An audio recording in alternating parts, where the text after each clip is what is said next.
ಕೊಡೋ ಹರಿಯಮ್ಮಂಗೆ ನಮ್ಮ ಕನಕಪತ್ತಿನ ಸಹಕಾರ ಸಂಘನೂ ಅಷ್ಟೇ ಬಾಗಿಲನ್ನು ತೆರೆದು ನಾವು ಸೇವೆಯನ್ನು ಕೊಡ್ತಾ ಇದ್ದೇವೆ. ಅವರ ತಳಹಡಿಯಲ್ಲಿಯೇ ಕನಕದಾಸರ ತಳಹಡಿಯಲ್ಲಿ ಹೆಂಗೆ ನಮ್ಮ ದಿವಂಗತ ಎಸ್ ಕೆ ದಾಸಪ್ಪನವರು ಹಾಕಿಕೊಟ್ಟಂಥ ಹಾದಿ ಏನಿದೆಯೋ ಅದರ ತಳಹಡಿಯಲ್ಲಿಯೇ ನಾವು ಸಹ ಕೆಲಸ ಮಾಡ್ತಾಯಿದ್ದೀವಿ. ಹಾಗಾಗಿ ಭಕ್ತ ಕನಕದಾಸರ ಒಂದು ಕೀರ್ತನೆಯೊಂದಿಗೆ ನಾವು ಈ ಕಾರ್ಯಕ್ರಮವನ್ನು ಚಾಲನೆ ಕೊಡೋಣ. ಬಾಗಿಲನ್ನು ತೆರೆದು ಸೇವೆಯನ್ನು ಕೊಡೋ ಹರಿಯೇ, ಬಾಗಿಲನ್ನು ತೆರೆದು ಸೇವೆಯನ್ನು ಕೊಡೋ ಹರಿಯೇ, ಕೂಗಿದರು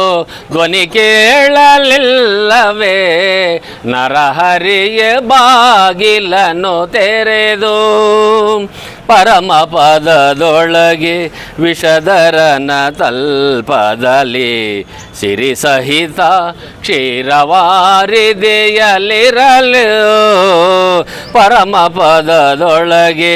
ವಿಷಧರನ ತಲ್ಪದಲ್ಲಿ ಸಿರಿ ಸಹಿತ ಕ್ಷೀರವಾದಿರಿಯೊಳಿರಲು, ಕರಿರಾಜ ಕಷ್ಟದಲ್ಲಿ ಆದಿಮೂಲ ಎಂದು ಕರೆಯಲಾಕ್ಷಣ ಬಂದು ಒದಗಿದೆಯೋ ನರಹರಿಯೇ ಬಾಗಿಲನ್ನು ತೆರೆದು ಸೇವೆಯನ್ನು ಕೊಡೋ ಹರಿಯೇ, ಕೂಗಿದರು ಧ್ವನಿ ಕೇಳಲಿಲ್ಲವೇ ನರಹರಿಯೇ ಬಾಗಿಲನ್ನು ತೆರೆದು, ಕಡುಕೋಪದಿಂಕಳನು ಕಡುಗವನೆ ಪಿಡಿದು ನಿನ್ನೊಡೆಯ ಎಲ್ಲಿಹನು ಎಂದು ನುಡಿಯೇ, ಕಡುಕೋಪದಿಂಕಳನು ಕಡುಗವನೆ ಪಿಡಿದು ನಿನ್ನೊಡೆಯ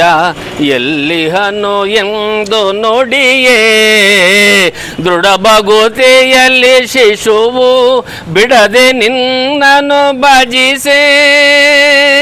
ಸಡಗರದೆ ಸ್ತಂಭದಿಂದೊಡೆದೆ ನರಹರಿಯೇ ಬಾಗಿಲನ್ನು ತೆರೆದು, ಯಮಸುತನ ರಾಣಿಗೆ ಅಕ್ಷಯ ವಚನವಾಯಿತೆ ಸಮಯದಲ್ಲಿ ಅಜಮಿಲನ ಪೊರೆದೆ, ಯಮಸುತನ ರಾಣಿಗೆ ಅಕ್ಷಯ ವಚನವಾಯಿತೆ ಸಮಯದಲ್ಲಿ ಅಜಮಿಲನ ಪೊರೆದೆ, ಸಮಯ ಉಂಟೆ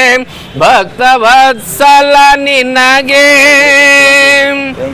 ಕಮಲಾಕ್ಷಿ ಕಾಗಿ ನೆಲೆಯಾದೆ